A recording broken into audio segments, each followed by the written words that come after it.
Эрдэнэс тавталгаа хувьцаат компанид олон улсын зөвшөөрөгцөө аудит хийлгэж бүрдэн улсын хурл олон нийт танилцуулах олон улс. Ингэж Эрдэнэс тавталгаа компанийг 0304 дахь доллар Эрдэнэс тавталгаа компанийг олон нийтийн нээлттэй хувьцаат компани болох бүр даалгаварч энэ ажил хангалт хэрэгжилтгүй явж байна.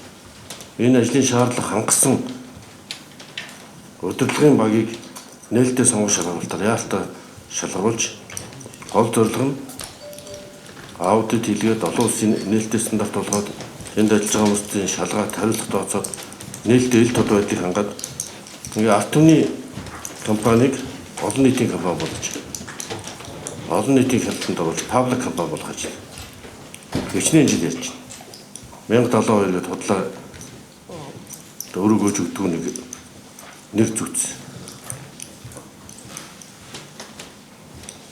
Эрдэнэс тавталгаа хувьцаат компани нүүрс худалдаа авах бүх гэрээг олон нийт нээлттэй болгох. Гэрээний үнийн дунд худалдаа авах гэрээний хугацаа тээвэрлэгч. За ард иргэдэд уриалга гаргаж 11 итгэлийн чугамыг өргөдөх. Нүүрсний хулгай, авилга, төрийн хүн сурталтай холбоотой гомдол мэдээллийг тусгай баялагын шударга гэсний сугаар хүлээж авах. Иргэдийг бод мэдээлэл иргэдийг иржийг хамгаалах хуулийн заалт шаардлагыг хамгаалах, шагнал нууц хамгаалалт гэдэг бүх мэдээлэл нөхцөлийг бүрдүүлэх. Хугацаанд дууссан хөрөнгө оруулалтын гэрээнүүдийг дахин хилцэж төрийн эзэмшнээр хөвдөх хэрэгтэй. Энэ бол Чинхва маг, цаарт минерал, борооголд хөрөн толгой гэх.